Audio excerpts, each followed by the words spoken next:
Oh wait, let me. Oh shit.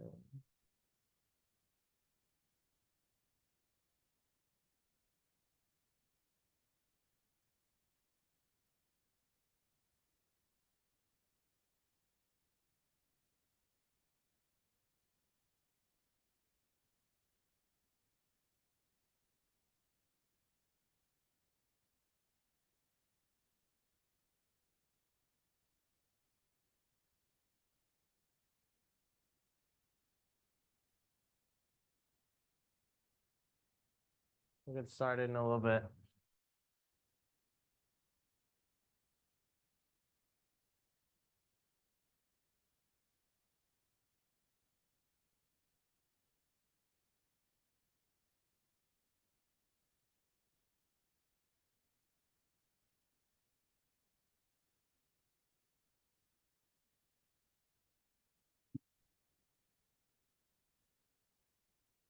Hi everyone. Hello. Sit down.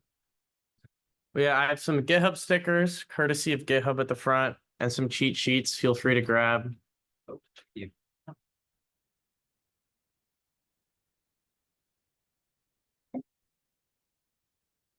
You guys can get some GitHub AutoCAD stickers. Feel free to grab.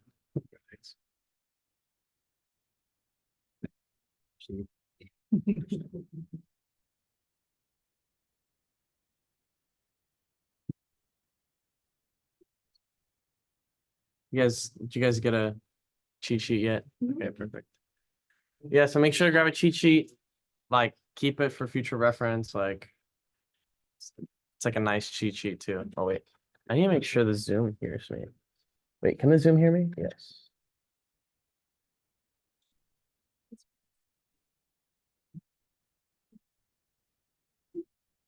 No, you can grab whatever you want. You can grab both.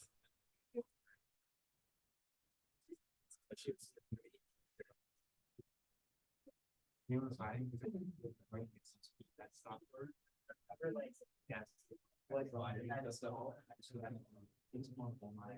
grab whatever you want. Okay. Appreciate it. You can just go like.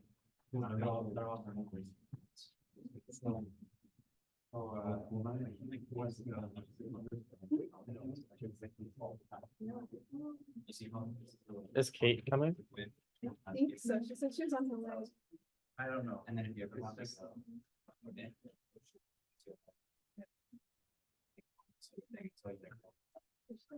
What's up? What terminal do you use? I think it's CSH. Oh, you see the terminal self? That's good. That's good.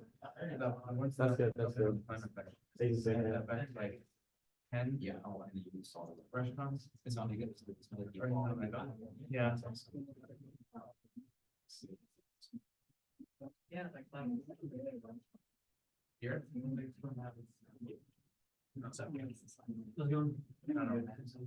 Any questions?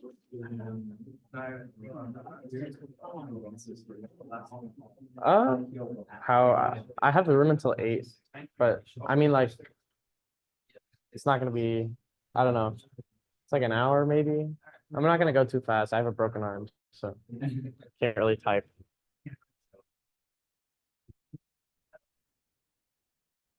Yeah.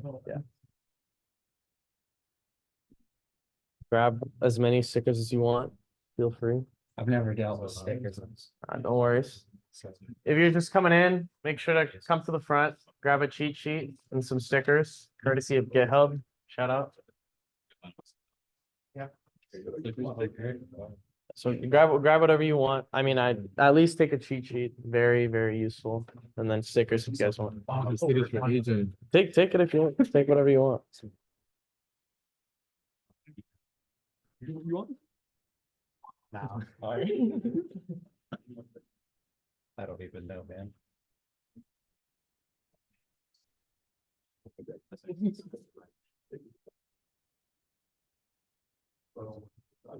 Ideally, you guys can sit on this side.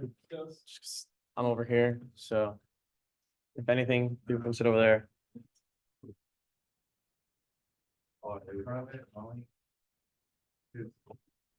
Thank you. Get more cheat sheets. Oh, Oh, yeah, I think. I think. what are these from? They're from GitHub. Oh, okay. Yeah, yeah. That's like their mascot, the Octocat. I thought this was a GitLab mascot. No, it's the GitHub one. No. Yeah. These are courtesy from GitHub. Shout out GitHub. Microsoft. Yeah, thank you, Microsoft. It's from the Night Hacks. Take 'em. I'm the dev lead at Nighthacks. Okay, Yeah. cool. Yeah. Well, I'm Jonas. It's nice to meet you. Sorry, my arm's broken, but Yeah. What happened? I got hit by a truck. I'll go over in a sec. That's not good. Yeah. No, but we're fine though. We're all good. But So yeah, sit down and I'll start in a little bit. it's been the other four. Give everybody time to just pour in. It's good.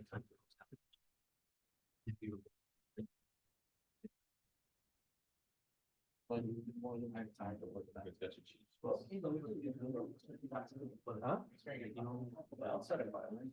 No, I mean, people said it was gonna start at 5.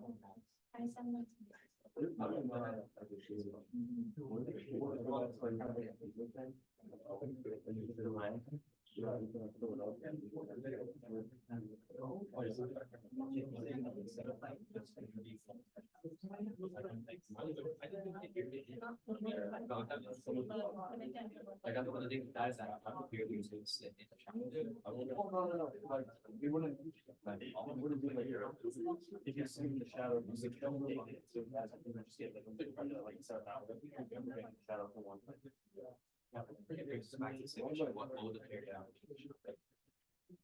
You know what I'm saying? Like, it'll look to just fill the meter up to that EPA joints.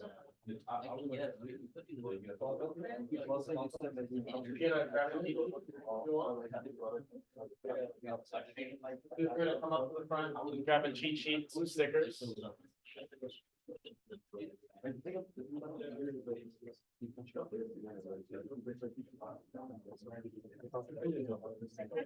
Yeah, no. Grab a cheat sheet. And some stickers, whatever you want, as many as you want. I think we are. I'm still clearing for. Yeah, okay, that's all we're here. They're not one time. Oh, yeah, it's just. Yeah.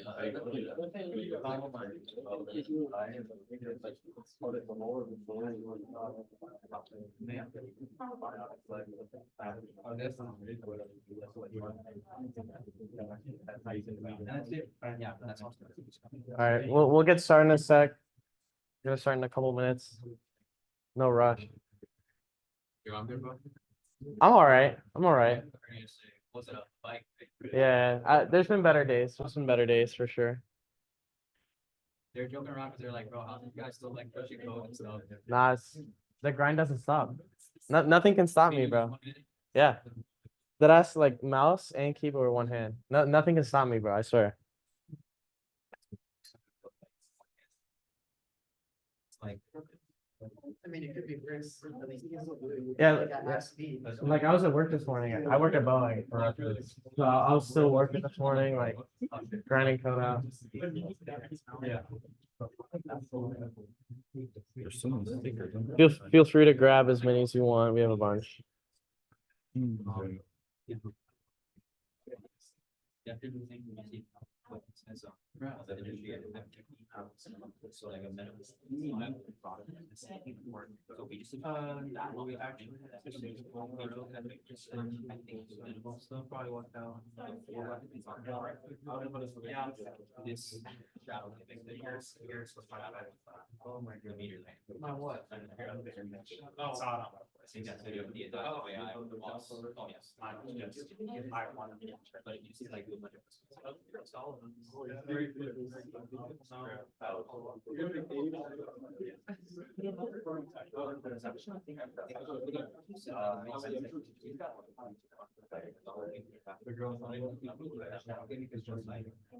oh, sorry.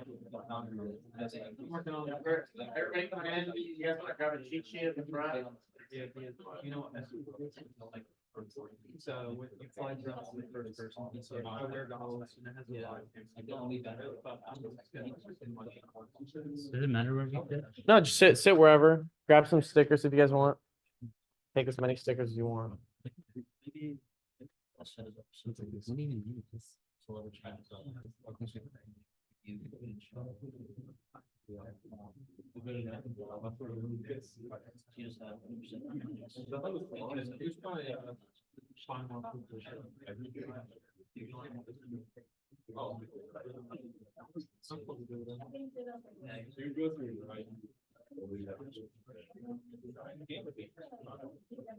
Have you made again? It seems to be a lot more.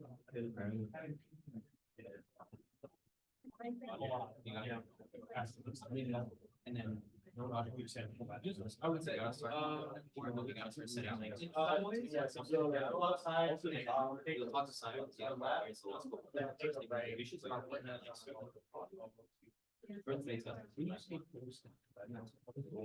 Feel free to grab a cheat sheet.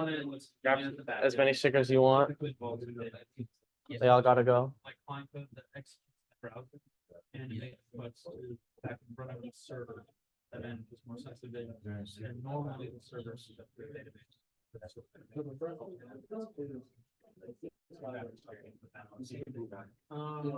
Probably have.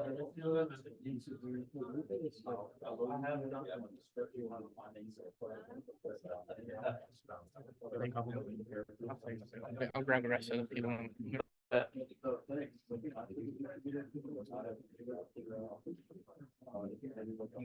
Alrighty. So for everybody that just came in, thank you for coming. Welcome to the Intro to Git and Software Collaborations Tools Workshop. If you guys don't know me, my name is Daniel, but you can call me Danny. I'm part of the team here at NightHacks. You know, I'm the development lead. So anything that has to do with any of our tools, I'm pretty much in charge of that. There's another development lead, but he's in Seattle. He's working at Amazon right now. So I'm kind of the one in charge. So like the hackathon site, who's going to the hackathon? Show of hands, right? If you guys applied, I made that website. The tool we used to accept you guys, I also made that. So that's all me. If you've been to like one of my workshops, one of my labs, you know, I can go kind of fast. So if that is the case, just tell me to slow down. Just raise your hand. Either way, I did break my arm like 3 days ago, so can't really go that fast. And I can only see half my laptop, so I'm gonna be looking up here a lot. Anyways, let's get started. So who here has used Git before? All right. GitHub. Anyone used GitHub before? GitLab? GitWeb? Any GitWeb users? Yeah, I didn't think so. So anyways, I intend this to be like, I'm going to go through absolutely everything you need to know, from setting up SSH keys to commit signing to creating a repo, all from the command line. So there are tools that you can use that I have open. For example, you can use graphical interfaces like the GitHub desktop app, which is like, you can use it, but you don't really learn anything from that, right? So I'm just going to go through absolutely everything. And yeah, if you guys have any questions, just raise your hand and ask me. Yeah. So here's a little overview of what we're going to go over. We're going to go over Git. You know, what is Git? Who even uses Git? A little bit about the history, the design, different Git servers.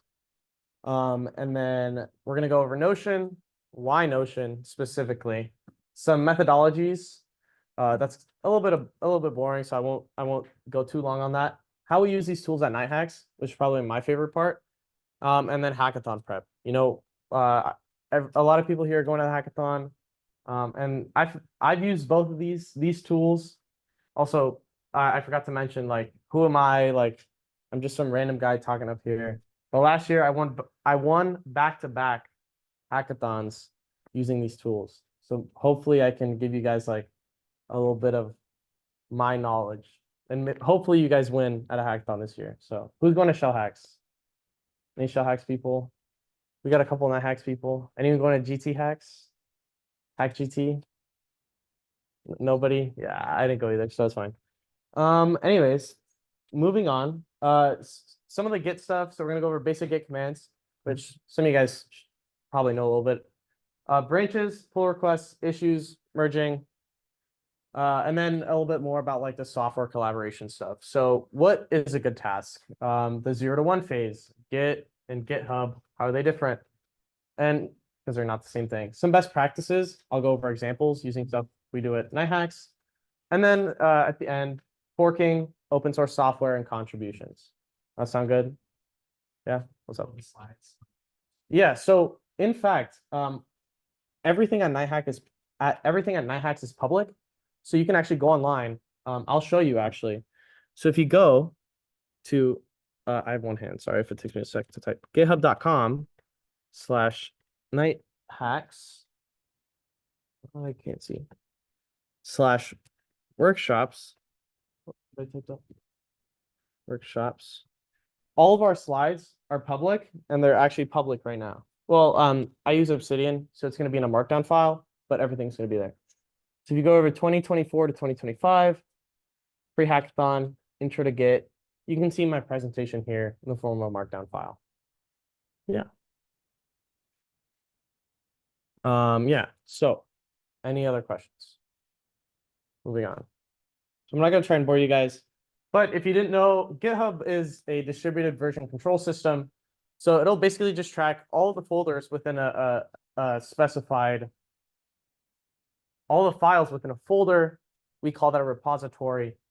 And some of the main goals of Git, it needs to be fast, it needs to be efficient, it needs to be safe with your data. You don't want to lose any progress, and you want it to let you work on thousands of different computers all working on that same repository. For example, if you didn't know, I work at Boeing. I'm a software engineer there, and we use Git there. And we have projects that I think we have like 1,500 different software engineers working at one time. So it's very efficient. Yeah. So who uses Git? I mean, basically everybody that matters uses Git. I mean, like Facebook uses Mercurial or whatever. I don't know. They just made their own thing. But in the annual Stack Overflow survey, basically 94% of all users on Stack Overflow reported that they use Git as their main version, version control platform, which I only use Git. I've never really used anything else. Git just works. So if it's not broken, then don't try fixing it. So moving on. So if you didn't know, anybody use Linux? One Linux, 2, 3, 4. So Linus, the guy who made Linux, they used to use BitKeeper as their version control software. But back in the day, it was like a closed source platform. BitKeeper was closed source. And then people found a way to get the source code for BitKeeper. So then they're like, oh, never mind. We're going to take your license away. So then they couldn't use BitKeeper anymore. So then Linus was like, oh, we kind of should just make our own thing. And then he made Git, which it really does not stand for anything. The source code references it as the information management from hell, which is low-key true. Anyways, moving on. So one of the main parts of Git is that it's the concept of this non-linear development, right? You want to have different people working on different things, and it's not going to be all, well, the same thing. So it kind of looks like a tree. We'll get more into that. And then also distributed development. I'm not going to be working as the same thing as you are, and we're not going to be on the same machine, right? So you want that code base to be reflected in every developer's machine. That way, you kind of really have just a bunch of different backups. Also, it enables you to do efficient large projects. Does that make sense? Yeah. Moving on. So this is a little picture of kind of like the main data structure of Git. So your remote is, let's say, we'll call that where the original code is stored, right? Then on your local machine, for example, my laptop, I'm going to have the clone, right? I'm going to clone the remote. And then within that clone, I'm going to have different things like my different branches. And then within those branches, I'm going to have my working files. What are my changes that I'm making? This might seem a little bit confusing, but we'll get to all that, right? So whenever you make a change, you're going to add it to the stage, right? So then you can see when you do the git add, you're going to send that file or whatever to the stage. When you commit that stage, that'll get put onto your branch. And then when you push it, that'll get put on the remote. Does that make sense? Any questions? Pulling do? Well, so that'll just pull from the remote.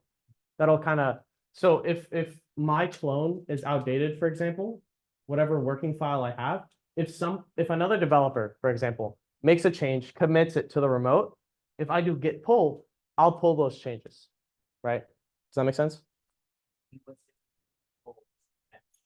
So pull will pull it into my working file directory.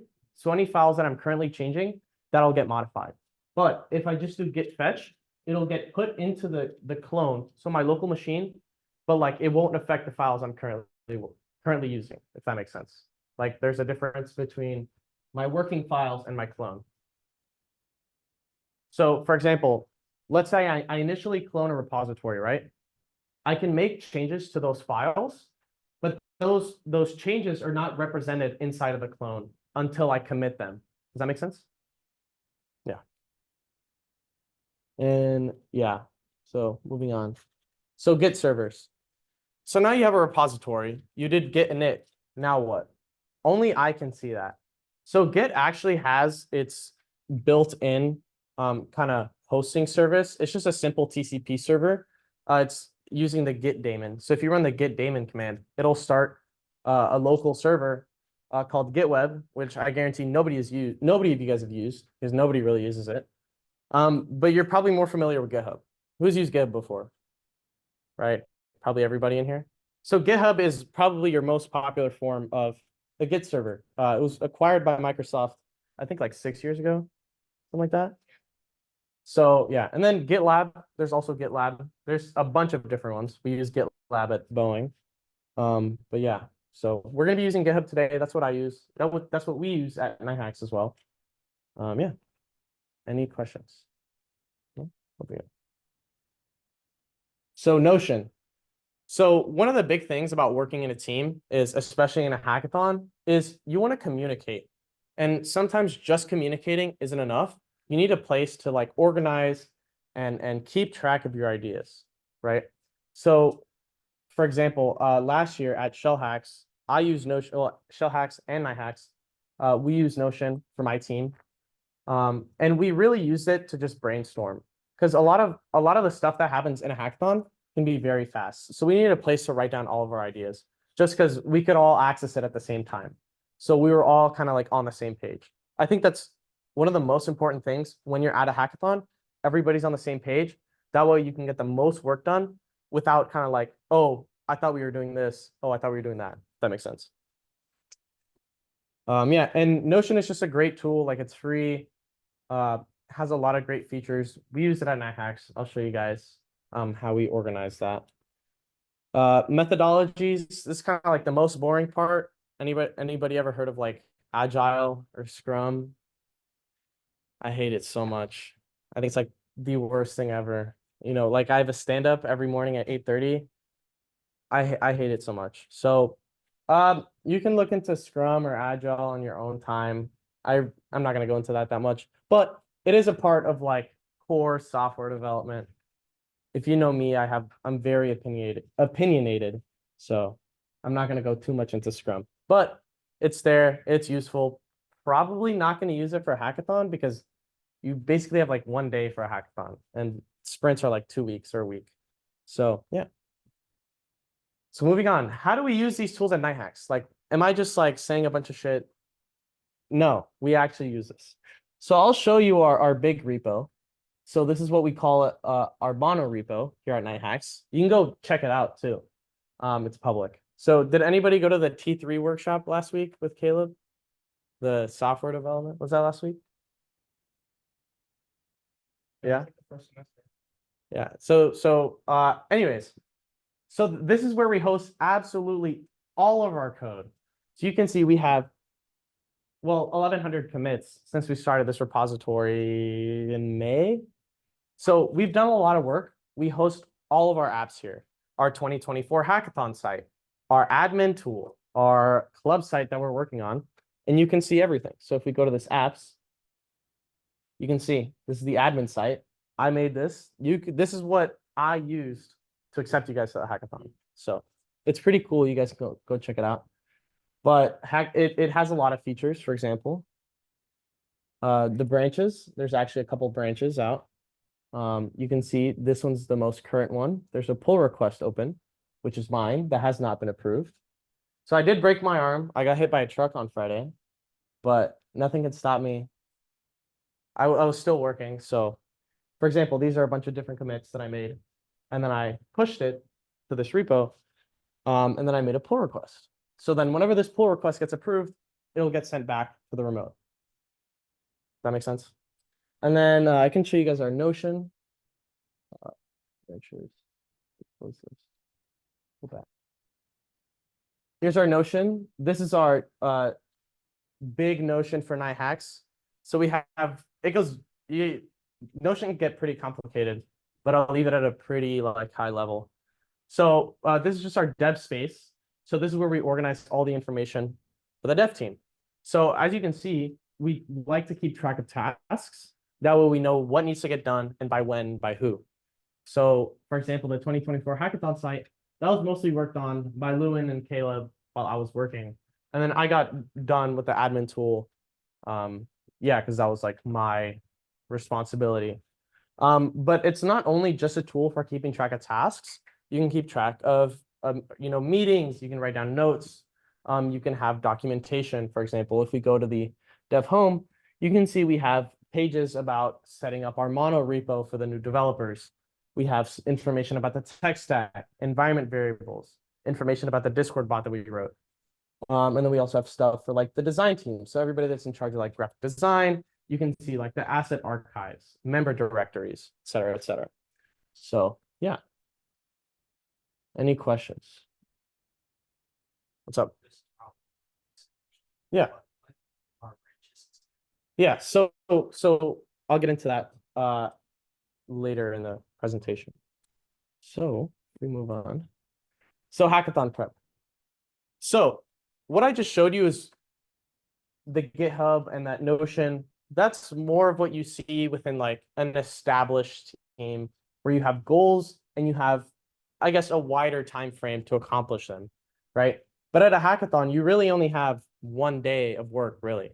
So how do you use these tools and be quick and efficient with them, right?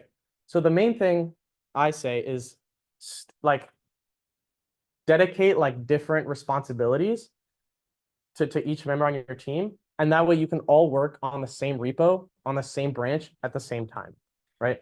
This goes against everything that I'm about to explain later. But one of the things about working on a hackathon is you have to be fast and you have to be efficient. If you go on with making a new branch like we do at NiHacks for every single feature, you're going to run into a lot of issues. You're going to have to merge everything. You're going to have to do rebasing. You're going to have to fix all the errors that come with that. So if you just at a hackathon, just communicate what you're working on. Literally just work on one file per person at a time. Everybody can just commit to the main and you'll get stuff done really fast. So you can do that at a hackathon. Do not do that at like an actual project because it'll make things a lot harder. But at a hackathon, you want to be fast and you want to be efficient. So I recommend just using the main branch, everybody just committing to that. Every time somebody commits to it, just pull as soon as possible. That way you're updated, with the project. And the Notion, Notion has a lot of good integrations for like drawing. So like a whiteboard, that's also very useful at a hackathon to like, kind of like organize what your app is going to do, user stories and all of that. Yeah, moving on. So everybody knows your basic Git commands. If you don't, there's a Git cheat sheet up at the front. So here's kind of like the most basic ones: git init, git clone, git add. And yeah, so those are some of your basic commands. So branches, you asked me about branches, right? So for example, at NiHacks, when we're working on our mono repo hosts all of our services, right? So we don't want to commit something to the main, I'm going to call it the main branch. Usually the main branch is called the main branch. It used to be called master, but now they call it the main. So the main branch is kind of like your original repository, the original, right? So we don't want to make changes to a repository, commit them directly to the main, because that stuff gets deployed, right? And if we make a commit that can break something, that's not very good. Because then, we have people that use, well, we use the admin tool, you guys use the club sites. So if I end up making a commit that ends up breaking the main branch, that's not very good. So a lot of the time, well, we require for anyone that's working on the NiHacks Repo, for example, to use branches. So what are branches? It's kind of like making your own, well, it's like a tree. Imagine like a tree, the log in the middle. It's kind of like you just branch out and then you work on all of your changes. You can commit to that branch and you're not going to affect the main branch, right? And then once you're done with that branch, you can merge it back into the main tree, if that makes sense, right? So if I go back to our NiHacks example, you can go to the pull requests. So I made a branch called mono/fixed dependencies. You can see this branch is 9 commits ahead, which is 9 commits that I made to this branch and 2 commits behind. That means that while I created this branch, there was 2 commits made to the main branch that I haven't pulled yet, right? So this way I can make changes to my own branch without affecting the main one. That's the most important thing, because then I can make a pull request and we have specific rules in place. If we go to my pull request, that it needs to pass specific checks. That way we're guaranteed that when we merge this back into the main, we're not going to have any issues and it's going to deploy like normally, right? So it's kind of like making branches, kind of like making your own copy for you to edit. Yeah. Exactly. So in reality, when you clone a repo, that already is your own copy. But this way, I have a way of kind of like separating it a little bit more, right? I can, obviously you name a branch. This one's called mono for the mono repo.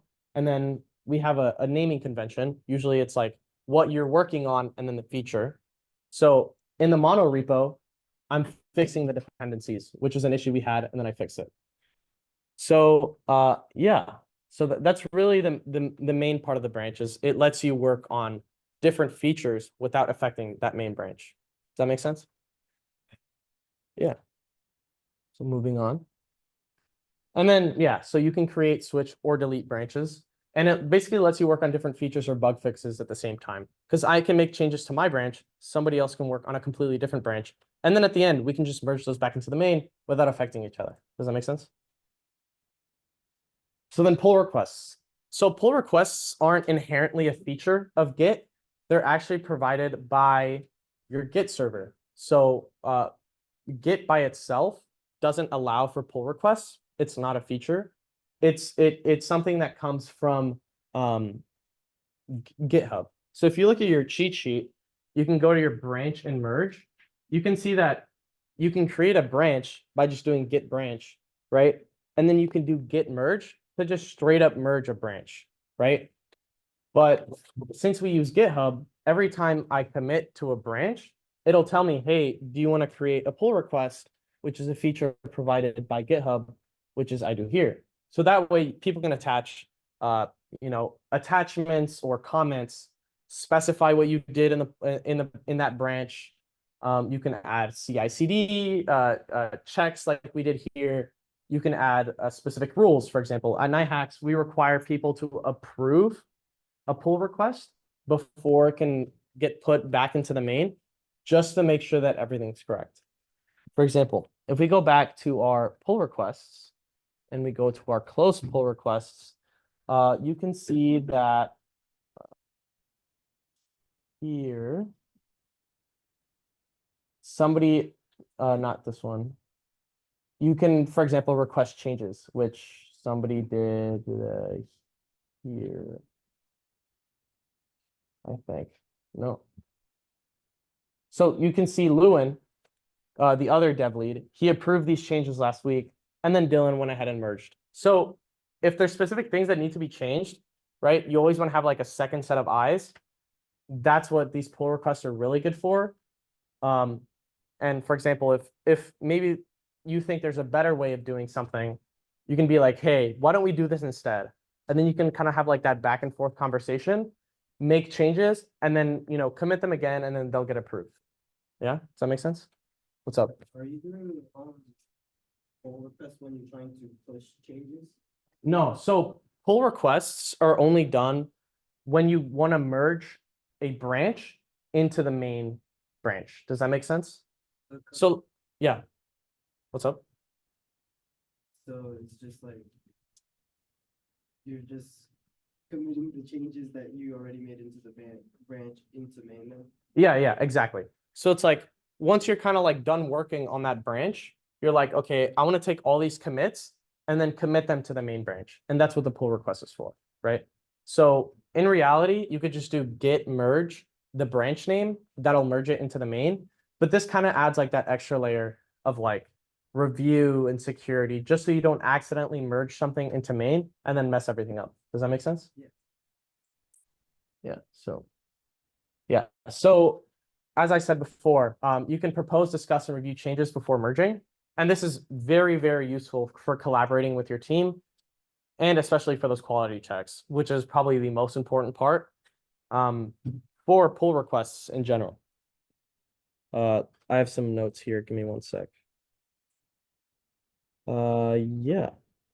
So this is probably just really good, just so you're on the same page with your team. And sorry, my arm is broken, so I have some notes on my phone. But we use Git to make this Git workshop, so thought that was interesting. So issues. Issues is another feature provided by your Git server. So GitHub provides these features for mostly it's mostly meant for like open source software and individual contributors. But this is a really good way of tracking bugs, features, and tasks. That way you can assign specific issues to specific things, like bug fixes or a new feature that should be added, or refactoring or optimization. And then you can link these to specific pull requests. And once that pull request is merged, you can kind of be like, oh, all these issues have been resolved. Does that make sense? Yeah. And then merging. Merging is probably the most annoying part of Git, just because it can get very complicated. So this requires you to resolve conflicts if there's overlapping changes, for example. So let's say I have my own branch. I make some changes to a file, right? Somebody merges another branch into the main. I pull the main, but now my main, let's say my file and the new file that I'm grabbing are different. Which version do we want to keep? You know what I mean? So now when we're merging, we have to say, oh, we want version A or version B, or you can have both, depending on if there isn't any issues with like deleting specific items. You can actually have a combination of both files, or you can just have neither, if that makes sense, right?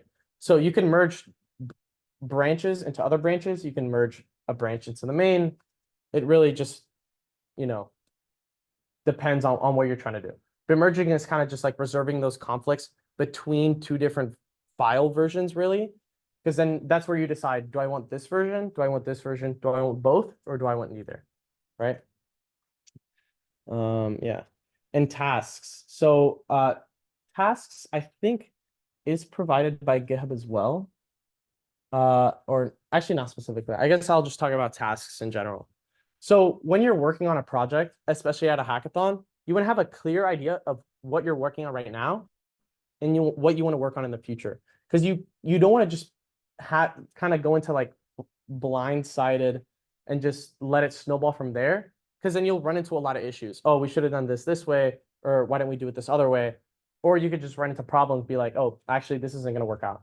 So if you can organize what you're going to work on with tasks or issues, you can use stuff like the GitHub project boards, or on Notion. Notion has really good integration for task lists, so you can track your progress. So, hey, we need this API. So somebody's working on it. Once that's done, they can say, hey, I finished the API. Then you can start working on different parts of your project, right?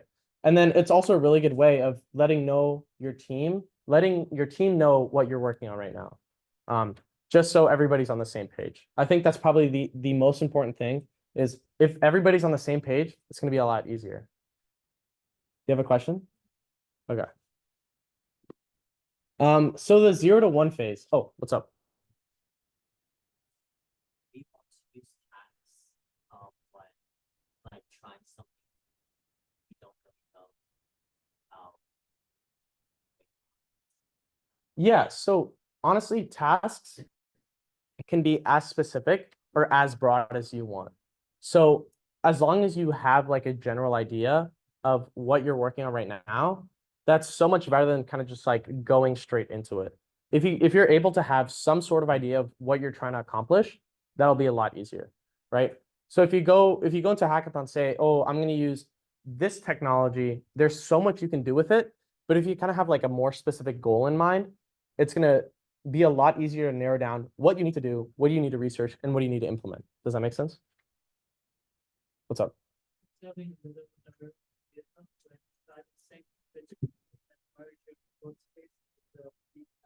Uh-huh. There's two arrows, right? One goes this way, and one goes this way. So I had both arrows, and I try to do it as close to resolve stuff before you can do it. Yes. So that's a common issue that you can face when you're rebasing. So we'll get into that in a sec because that's a little bit more complicated. But I'm gonna make a whole repo. I'm gonna make commits, make different branches, and then we can go from there. Yeah. Yeah. So Git, a common misconception is that Git and GitHub are the same thing. They are not. Git is just a control system, and GitHub is that cloud platform that'll let you host those Git repositories. It's literally called Git servers as a service. So GSAAS. And it'll let you get these, collaboration tools. So pull requests, issues, project boards, organizations, for example, accounts. So if you go, this is not my main GitHub account. I can't see. This is my main GitHub account. I have all my Git repositories on here. So you can see I store all my repositories on here. You can see all my contributions. You can go to the organization. So at Night Hacks, all of our repositories are there for you to see. You can see our workshops, TK, which is our Discord bot, and Night Hacks, which is our monorepo. So it's just like these features that these Git servers as a service provides. Yeah, so some best practices. So if you took a look at my commits earlier, I did not follow these best practices or my pull requests. So don't do what I did. But usually you want to have like these meaningful commit messages because it's just easy to say, oh, this commit does this instead of me having to look through the whole file. You could be like added blah, blah, blah functionality. Instead of me having to look at the file and trying to understand what it does, I can just see the message. Obviously, like I have to trust you to some point, but I can just see the message, be like, okay, this is good. Like this is what we need. And yeah. Some other best practices. Pull from the main branch as soon as possible. That'll let you stay up to date with basically what you're working with, right? If I have my own branch, excuse me, if I have my own branch, and let's say you have your own branch, right? You make this feature, you finish, you make a pull request, it gets approved, and it gets merged into the main branch. I'm going to be behind on all of those commits. And when it's time for me to merge, I'm going to have so many issues if I don't, it's just easier if I keep pulling from the main branch and stay updated. I don't have to resolve all of those merge conflicts in the future, right? So it's kind of like just saving yourself from all of these issues that you might have. Just stay up to date with the main branch. It's like the easiest thing ever. Just do git pull origin main. Like that's it. And then obviously work on separate branches for features or bug fixes, right? Because like I said before, you don't want to like, you ever hear about like the meme about like an intern taking down production, right? Anyone ever heard of that? Right? Like I did that at work and it was not fun. Unfortunately. It wasn't my fault though, mostly. So if you work on a separate branch and you make the changes there and then you can verify that they work, that's great. But don't do it on the main branch and then take down production. That is the last thing you want to do. And yeah. And so talk with the team, just like communicate. So one of these more niche things that Git allows you to do is that you don't overwrite changes. So like you can't remove a change. Right? You can't remove a commit. You can revert a commit, right? So for example, if I add something that's a commit. But if I want to get rid of it, I can't remove that commit. I make another commit removing that file, right? So this allows you to have a complete history of every single change made, or I guess every single commit to that repository. And this has some benefits, for example. So let's say you're working on a project and it works at a specific point. Let's call it commit A, right? And then you make a bunch of commits, commit B, commit C, commit D, right? And then you're all the way, let's say, commit Z. But then you get to commit Z and say, oh, wait, this feature isn't working. Since you have that full history, Git actually has a functionality. It's called Git bisect. It'll basically do a binary search on the Git commit history. And then basically between, you specify like a good commit and a bad commit, right? It works on commit A, but it doesn't work on commit Z. So it'll go to the commit in the middle, which is like, let's say commit H. I'm not going to count, but let's say commit H. Then you say, does it work here? If it does, then you can say, oh, it's somewhere in between commit A and commit H. And if it does, or other way around. And then anyways, Git bisect is a very good tool for just bug troubleshooting. I've used it before and it's great. And it's also very good for interview. Like if they ask you like Git, if you mention Git bisect, that is a demonstration of proficiency, because then you really understand Git down to like the foundational level. So yeah. So forking open source software and contributions. This is also a very good way for jobs. So anyone here have an internship or trying to get an internship? I feel like everybody is, right?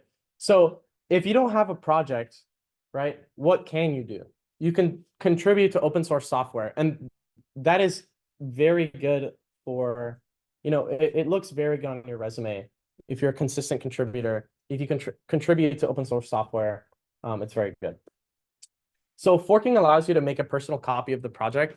Let's say somebody makes this thing over here that I like, but I don't own that repository, and I can fork it, and I want to make some personal changes that they don't really necessarily pertain to that repo. I'm not going to merge them at any point. I can just make my own fork. That's the whole premise of open source, is I can just take it and modify it to make it my own. Does that make sense? So open source software is very big. For example, if you like our website, you can fork our repo and then change it, right? There's a license that you can do that. And then you can also contribute to open source projects by submitting pull requests. So if you want to, I don't know if you can contribute to Night Hacks. If you see something that needs to get fixed, you can make a pull request and we'll take a look at it. So yeah. So enough of that. So let's get to building something, right? So we're gonna start out. I have one hand, so please bear with me. But basically, I'm gonna go through 4 things. So I'm gonna make. I have a GitHub account, my alt GitHub account, which I'm gonna go to now. This account has no repositories, has no SSH key setup. It's brand new, right? So you can follow along. So if we go over here and go to my profile, see, I have absolutely nothing. I have no commits. I have nothing. So I'm using a Mac for reference. So these steps might be slightly different, but for the most part, it'll be the same thing. So I'm going to have through 4 steps. I'm going to set up my SSH keys on my Mac. I'm going to add them to my GitHub account. I'm going to enable commit signing, which is very important. So the thing about Git is people can spoof commits. It's a whole other thing. But since we're using SSH to make our commits to these repositories, we can use that same SSH key to verify that it was us that made that commit. And then we're going to make a repo, and then we're just going to start committing stuff. So yeah. And then I'm going to be using the command line, of course.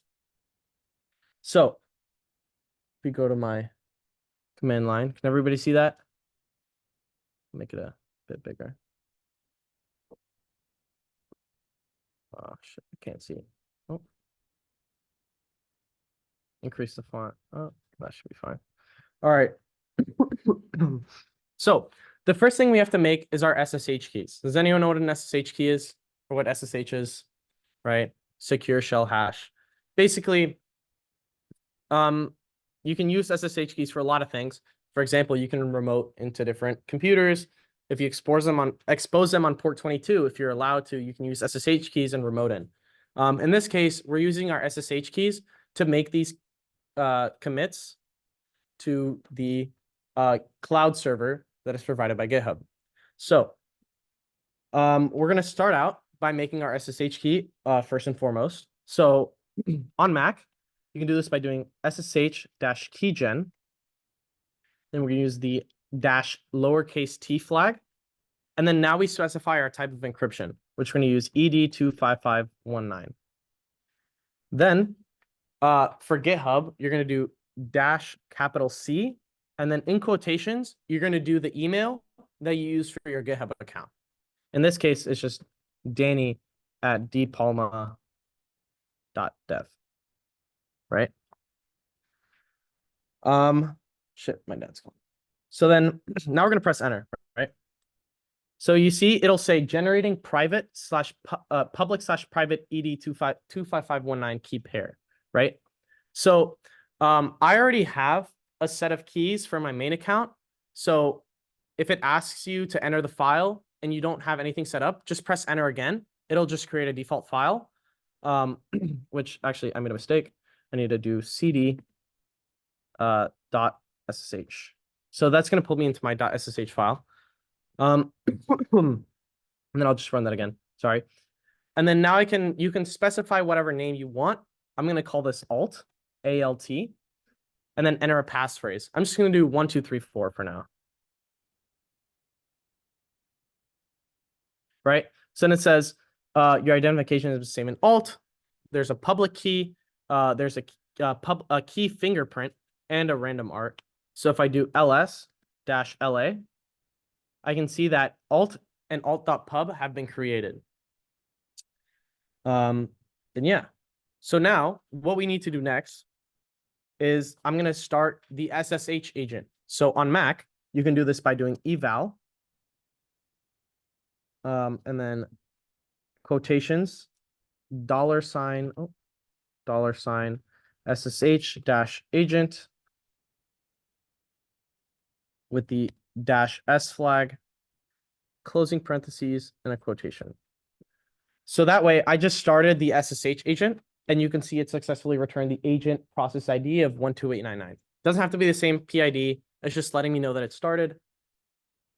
And yeah, so now we need to add our configuration, right? So now I have this SSH key. What is this useful for, right? So if I do ls-la, this is going to be -la. This is my .ssh folder, right? So you may have this, you may not. You most likely do if you ran that file. So now we're going to go to the config. If you don't have this config file here, it's just titled config. You can create it by doing touch and then typing config. But I'm going to open it.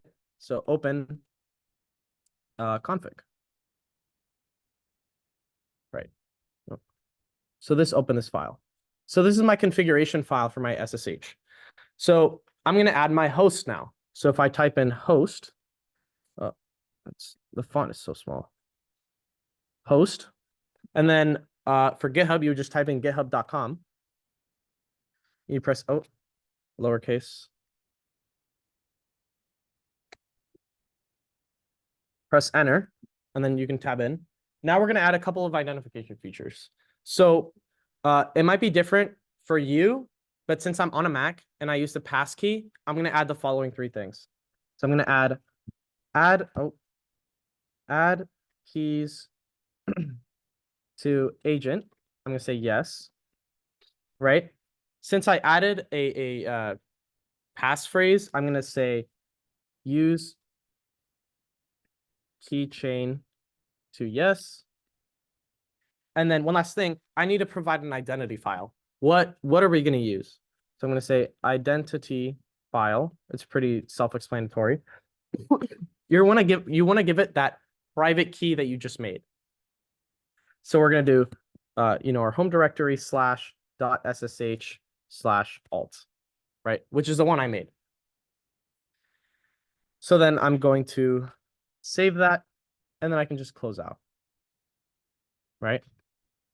So if I cat my config, you can see I added that host. Everybody following along? What's up? Yeah, so if you're using Windows, that might you might have to use the dir command. So I'm on my Mac, so my commands will probably be different than yours, but it should be similar. All right. So now what have we done? We created our public private key pair. We started our SSH agent. We added the configuration. Now we need to add that key to our SSH agent. We have it, but now we need to add it, right?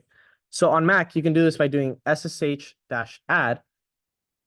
And then since I use that passphrase, you need to do -- Apple use keychain. And then you're going to pass in that SSH key you just made. So it's going to be home directory /.ssh /alt. Yeah. So you can see I just added that identity, and you can see it is that email I used before. Everybody following along? Any questions? You need help? At the what? CD. So that's just changing the directories into my .ssh folder. What? It should still be CD. So if you don't have the .ssh directory, you might have to create it. So you can.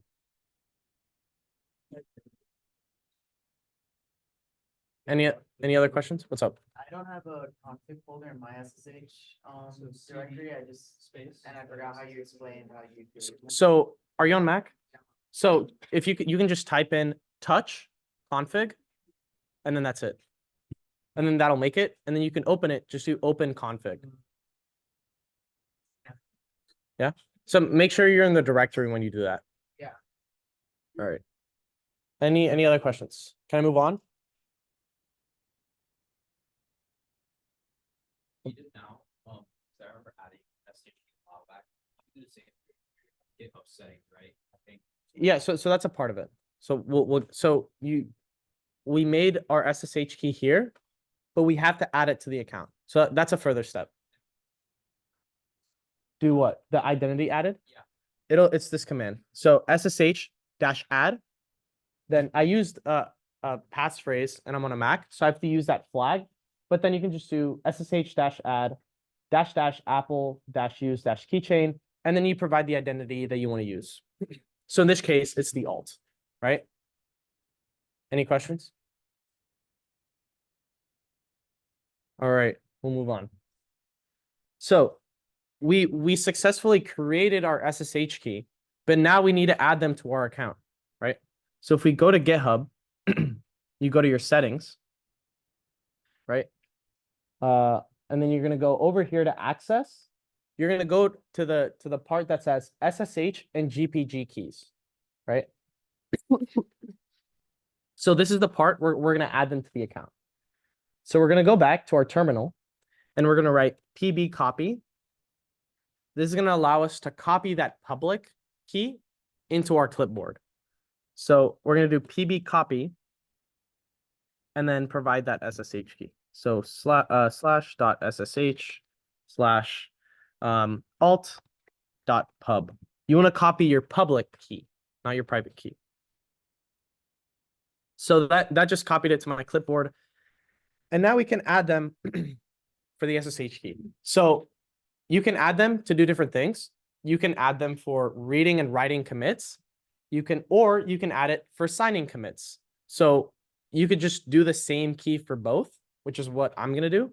So we're going to go over, create a new SSH key, give it a title. So you kind of want to be descriptive with this. I'm going to do alt-carousel, which is the name of my laptop, And then I'm gonna have it set as an authentication key. And then I can just paste in my key right here. And then I just add the SSH key. And then it's gonna ask me for my password, which I have saved here. So you can see now I've successfully added that SSH key. Now I'm just going to add it again, but make sure to set it where it's to sign. So I'm going to set a new SSH key. Just going to call it the same thing. Caruso. Set it to signing key, and then just paste it again.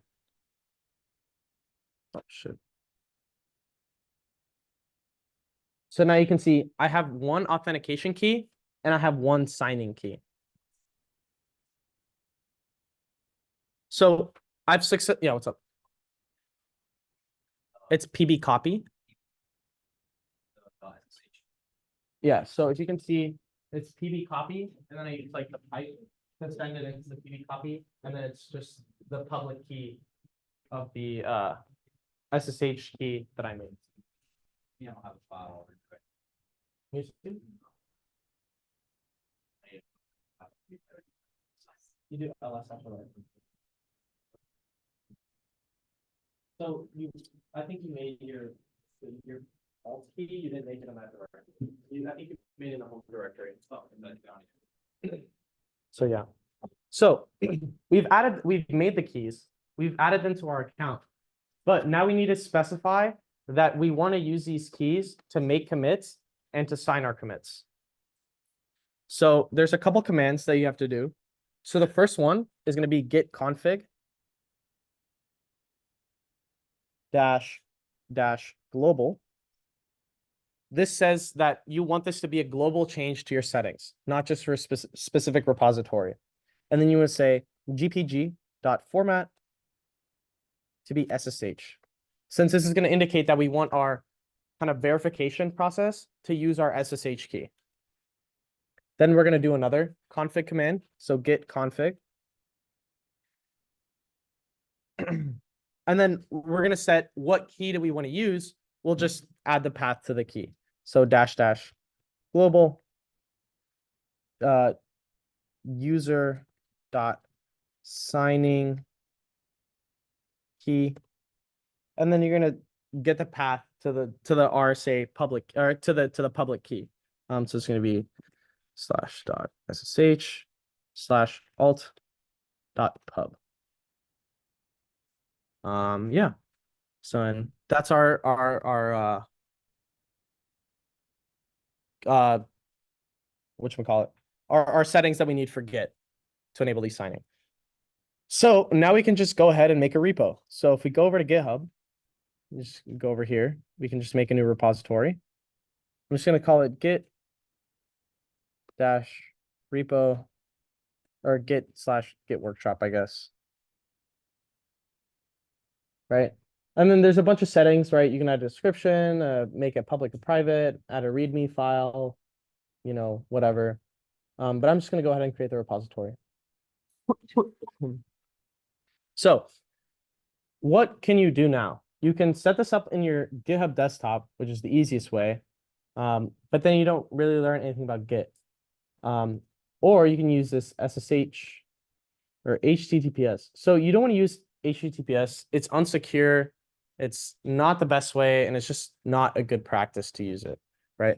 So we're going to use SSH instead. So we're going to just follow these commands right here to make our new repo, right? So I'm going to go over. I'm going to cd back into my home directory. And then I have, you know, this is going to be different, but I have a folder for all of my projects. So I'm going to cd into my projects folder. Projects folder, and then GitHub, right? So now I'm just going to make a folder for this project. So I'm just going to make dir git dash workshop and then cd into the git workshop. So this is going to be my folder where I'm going to have this git repo. It's going to be contained in here, right? So now we can just follow these commands. So echo, we're going to make our README file. So that's going to it's just going to print this stuff in the quotations into the README file. So echo hashtag I guess git dash workshop, right? And then we're gonna put that in readme.md. So if we cat readme.md, you can see now it has the content git workshop in it. So what do we need to do now? There isn't a git repo yet, so we're gonna have to initialize it.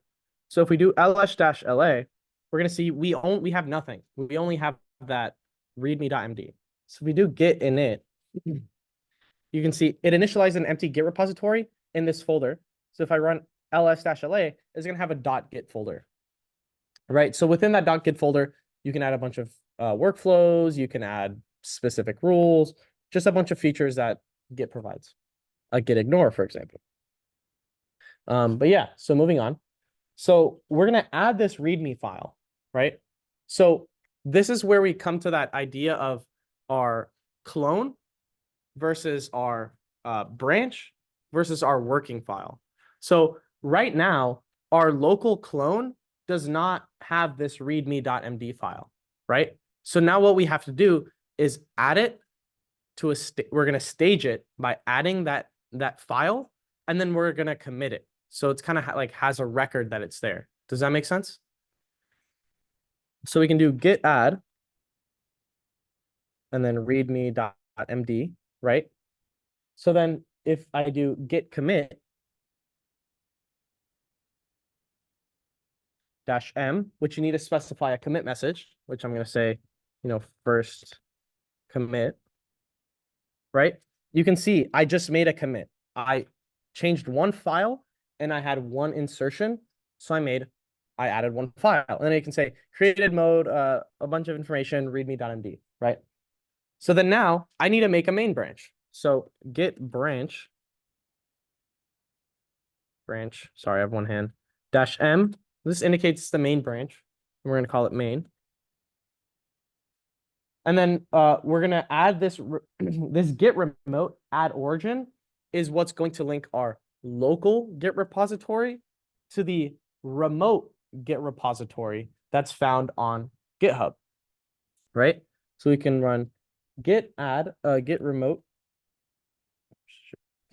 add, right? And then I'm going to move this a little bit so you can see. There you go. So it's just going to add it to git@github.com, and then it's my username, and then the name of the repo .git. This basically just links our local repository to the cloud repository. So yeah, so this is going to say origin. So git remote add origin. I can't type. This origin specifies, this is going to be like your one and only, like this is the remote. So this is the name of the remote. So origin is our remote server. Main is our main branch. So it's kind of like the same thing, but they're slightly different. So add origin, and then we're going to specify git@github.com, right? And then my username, and then the name of the repo, git-workshop.git.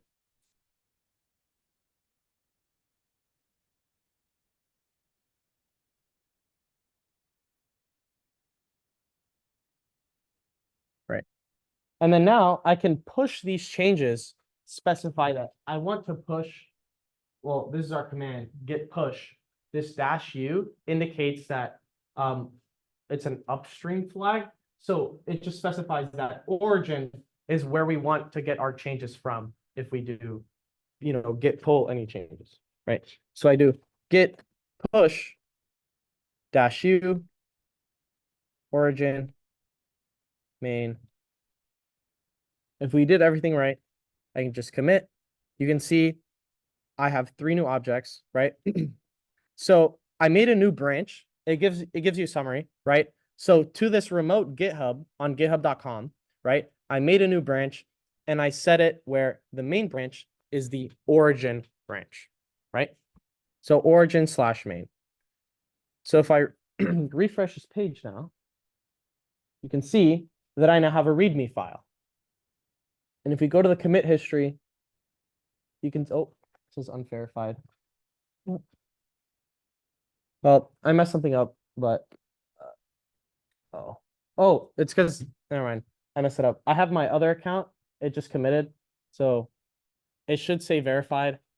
I didn't get rid of my other account SSH key, so anyways, it should still work fine, and it should say verified. It shouldn't say unverified. Yeah. So if you want it to say verified or unverified, that's another thing you have to enable. If you go to settings, SSH and GPG keys, you can click this where it says flag unsigned commits as unverified. And then any commit that's made with your name, but it's not signed, it'll say unverified. Yeah, which I basically just made a commit to this repo on an account with the wrong credentials. So it showed up as unverified. Does that make sense? Yeah.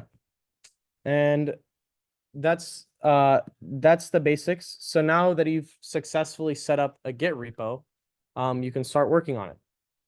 So if we go back, and let's say you're working on a Python project. So we can make a branch. So git branch. Well, if I just do git branch, it'll show me all of the branches, right? If I want to make a new branch, just type in git branch. Let's say Python.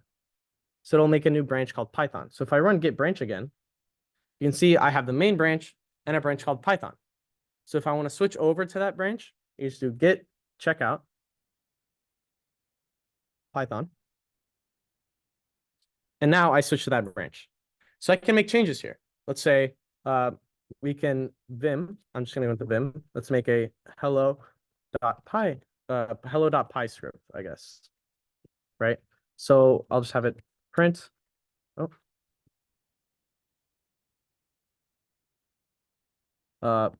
Print. Oops. Print. Hello. Hello. Oh. Right. Very simple. Let me get rid of this.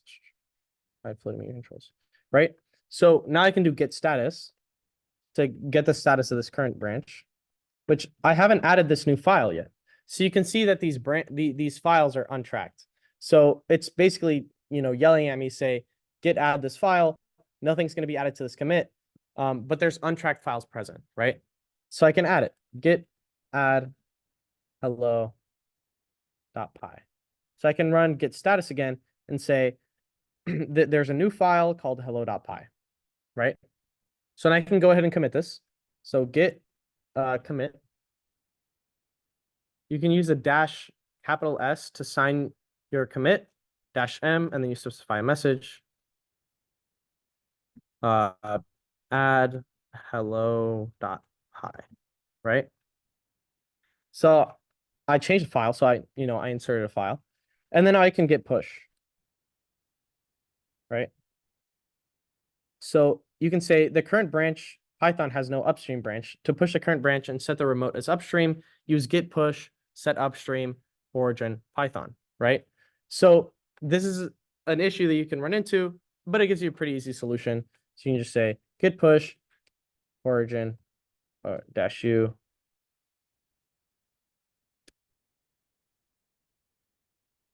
Oh, never mind. I guess you do have to do the git push, set upstream.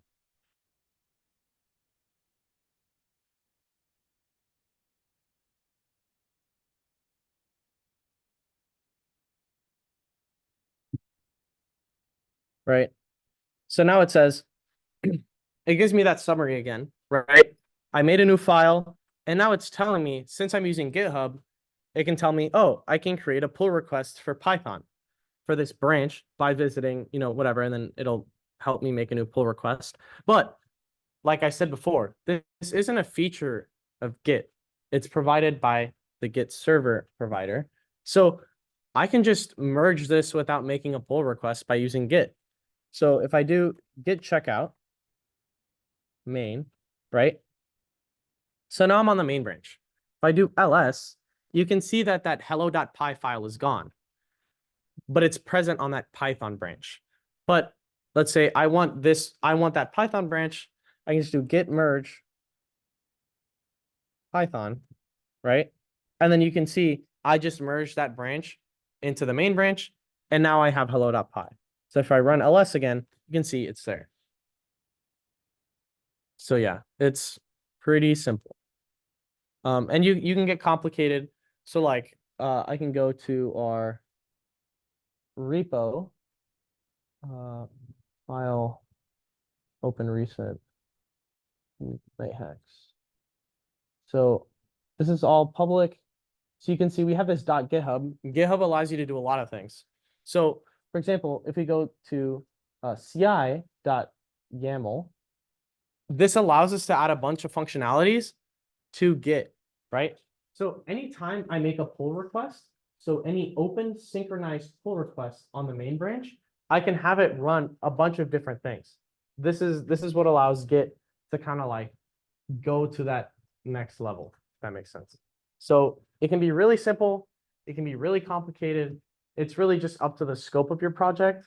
I will say for a hackathon, you don't need to do any of this. You can just like YOLO it, just use a really simple GitHub repo, just commit to it, and you should be good to go. So I hope after this, everybody knows how to, one, use SSH keys, which is probably the hardest part of Git, honestly, making a repo, committing to a repo, and working on different branches, right? I think that's everything. So any questions? What's up? Want to change that comment, how do we do that? So once you make a commit, you can't go back and delete it. You can revert a commit. So you can revert a change by making a new commit, for example. So if we go back over here, right?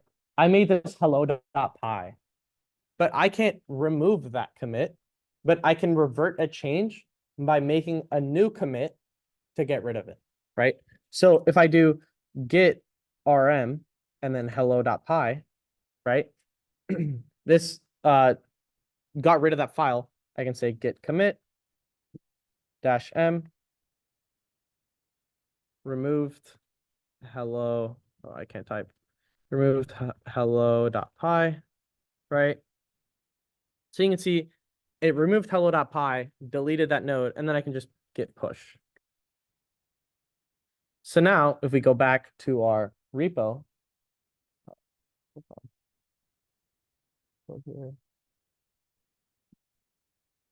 I can't see anything.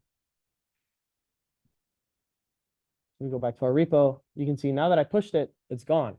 But now you have that Git history, so you can see I did add the file, but once you make that commit, once you push it, you can't get rid of it.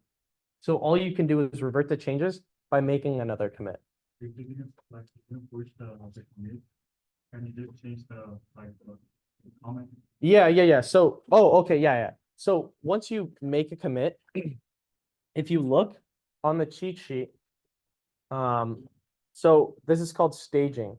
So if you add a file, actually, wait. So once you make a commit, I'm not too sure. Let me see. I've never really run into issues.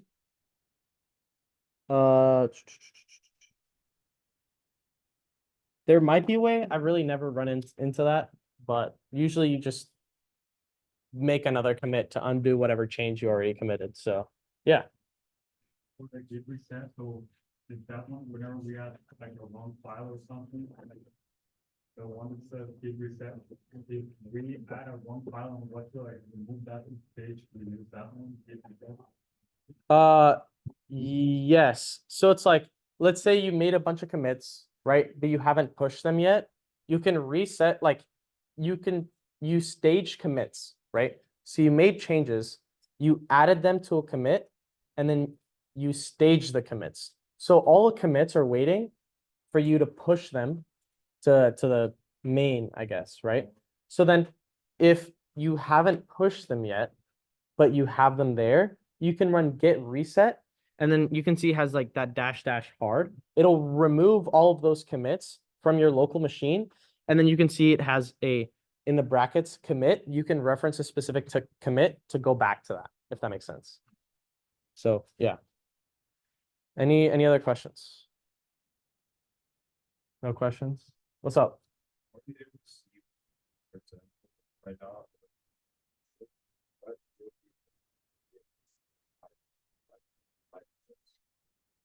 Uh,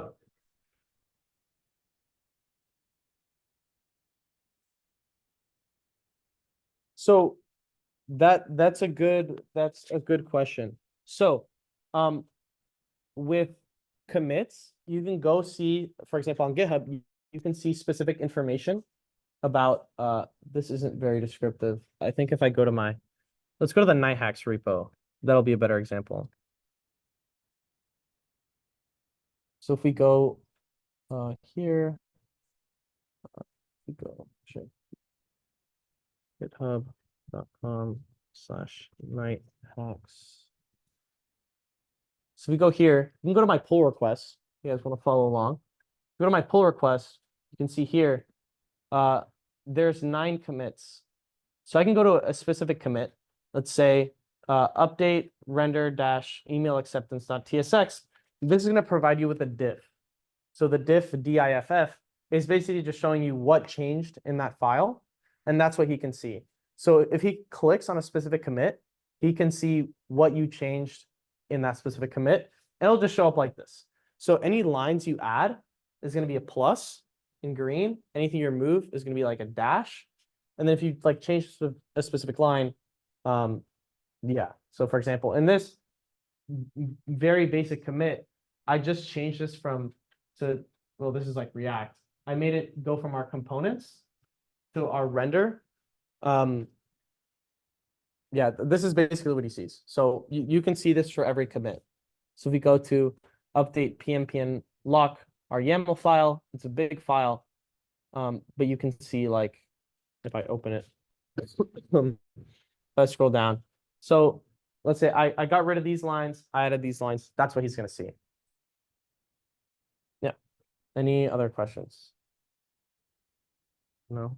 Yeah, I think you have a question, right? Oh, red hair. No questions? Oh, okay. Yeah, that's pretty much it. You guys come ask me whatever. Oh, thank you. Also, come grab these stickers at the front. They all need to go. Take as many as you want. Yes.